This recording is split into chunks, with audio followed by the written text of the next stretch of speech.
മറ്റൊരു Indian super സ്റ്റാറിനും അവകാശപ്പെടാനില്ലാത്ത legacy, പകരം വെക്കാനാവാത്ത വ്യക്തിത്വം, ഒരേ ഒരു ഉലക നായകൻ കമൽഹാസൻ.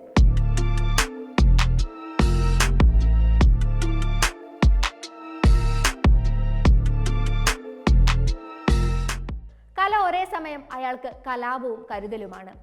ഏകദേശം 69 വർഷങ്ങൾക്ക് മുൻപ് ഒരു നവംബർ മാസത്തിൽ അഭിഭാഷകനായ ഡി ശ്രീനിവാസിന്റെയും രാജലക്ഷ്മി അമ്മയുടെയും മകനായി കുസൃതി നിറഞ്ഞ കണ്ണുകളുമായി ജനിച്ചു വീണ കുഞ്ഞ് 6 പതിറ്റാണ്ടുകൾക്ക് ശേഷവും ഇന്ത്യൻ സിനിമയുടെ ഉലക നായകനായി സകലകലാ വല്ലഭനായി നിറഞ്ഞു നിൽക്കുന്നു. 60 വർഷങ്ങൾ ഒരു മനുഷ്യന് എന്തെല്ലാം നഷ്ടപ്പെടാം, എന്തെല്ലാം നേടാം, അതെല്ലാമാണ് ഇയാൾ. 6 പതിറ്റാണ്ടിലേറെയുള്ള സിനിമാ ജീവിതത്തിൽ 230-ലധികം സിനിമകൾ, കഥ, തിരക്കഥ, സംവിധാനം, കൊറിയോഗ്രാഫി, സംഭാഷണം, വസ്ത്രാലങ്കാരം. ഇന്ത്യൻ സിനിമയുടെ ഈ സകല കലാവല്ലഭൻ കൈവയ്ക്കാത്ത ഇടങ്ങളില്ല. തമിഴ്, മലയാളം, തെലുങ്ക്, കന്നഡ, ബംഗാളി, ഹിന്ദി അഭിനയിക്കാത്ത ഭാഷകളില്ല. 4 ദേശീയ award, 9 international film festival award, 3 നന്ദി അവാർഡ്. ഇന്ത്യൻ സിനിമയുടെ ഇതിഹാസത്തിന് ലഭിക്കാത്ത അവാർഡുകളില്ല. ജനങ്ങളുടെ നീതിയെ പ്രതിനിധീകരിക്കുന്ന മക്കൾ നീതിമയം, ജനങ്ങൾക്ക് വേണ്ടി ചങ്കുറപ്പോടെ നിൽക്കാനുള്ള ചങ്കൂറ്റം, സാമൂഹിക പ്രതിബദ്ധത, ഇവയെല്ലാം താരത്തിന് അതീതമായ വ്യക്തിത്വമാണ്. അദ്ദേഹത്തിന്റെ സിനിമാ ജീവിതം പോലെ തന്നെയാണ് അദ്ദേഹത്തിന്റെ വ്യക്തിപരമായ ജീവിതവും. അതും എല്ലാ കാലത്തും ചർച്ചകളിൽ ഇടം പിടിക്കുന്നവ തന്നെയായിരുന്നു. അദ്ദേഹത്തിന്റെ രാഷ്ട്രീയം, മതവിശ്വാസങ്ങൾ, അദ്ദേഹത്തിന്റെ റിലേഷൻഷിപ്പ്, ഇവയെല്ലാം എല്ലാ കാലത്തും വിപ്ലവാത്മകം കൂടിയാണ്.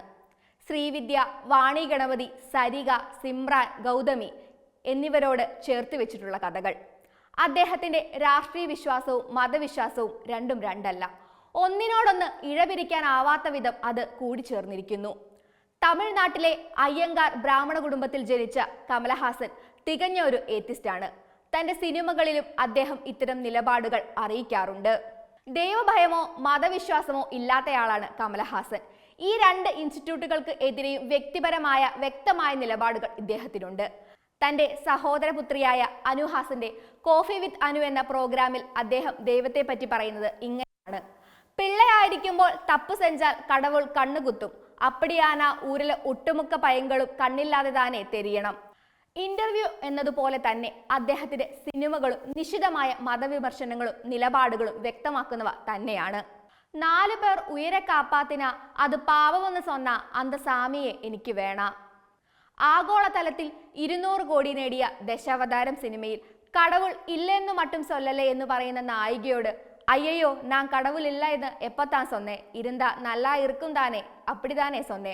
കമൽഹാസനും ശ്രീവിദ്യയും അഭിനയിച്ച മറ്റൊരു സിനിമയിൽ എങ്കെ ഉനക്ക് പ്രാർത്ഥനയിൽ നമ്പിക്ക ഇരിക്കുക എന്ന ശ്രീദേവിയുടെ ചോദ്യത്തിന് പരീക്ഷയ്ക്ക് പോണവൻ പ്രാർത്ഥന പണിയിട്ട് പോകരുതുക്ക് ബദലായി പഠിച്ചിട്ട് പോണത് താനേ നല്ലത് എന്ന് നിനക്കണവർ ഞാൻ. പ്രാർത്ഥന എന്നത് ഉലക വഴക്കം, അതുക്കും മര്യാദ കൊടുക്കണം ഇല്ലയാ. 2009 പുറത്തിറങ്ങിയ ഉന്നൈപ്പോൾ ഒരുവൻ എന്ന സിനിമയിൽ 4 മാസം ഗർഭിണിയായിരിക്കുന്ന സ്ത്രീയെ മനുഷ്യർ ദ്രോഹിക്കുമ്പോൾ കൂട്ടത്തിൽ എവളോ രാമകൃഷ്ണൻ, ലാൽകൃഷ്ണൻ, രാധാകൃഷ്ണൻ ഇരുന്നാരെന്ന് തെരിയാതെ, ആനാൽ ഒരു കൃഷ്ണനും കൂടെ ഉദവിക്ക് വരലേ. അൻപേ ശിവം എന്ന സുന്ദർ സിയുടെ മറ്റൊരു സിനിമയിൽ ഒരു കുഞ്ഞിന്റെ വേദനയിൽ കരയുന്ന മാധവനോട് പറയുന്ന ഒരു ഡയലോഗുണ്ട്. തമിഴ് സിനിമയിലെ മികച്ചതെന്ന് കരുതാവുന്ന ഒരു സ്റ്റേറ്റ്മെന്റ് ആണത്. മുന്നെ പിന്നെ തെരിയാത്ത ഒരു മനുഷ്യനുക്കാക കണ്ണീർ വിടറയെ അന്ത മനസ്സിറക്കെ അതാ കടവുൾ. അതാണ് അയാൾക്ക് ദൈവം, അത് തന്നെയാണ് അയാളുടെ രാഷ്ട്രീയവും. ഇന്ത്യൻ ടു ലോഞ്ചിനു വേണ്ടി പിങ്ക് വില്ലയ്ക്ക് കൊടുത്ത ഒരു അഭിമുഖത്തിൽ ദൈവമില്ലാതെ 54 വർഷം ജീവിച്ച ആളാണ് താനെന്നും ഇത്രയും കാലം ദൈവമില്ലാതെ ജീവിക്കാമെന്നതിന് എൻ്റെ ജീവിതം തന്നെയാണ് തെളിവെന്നും അദ്ദേഹം പറഞ്ഞു.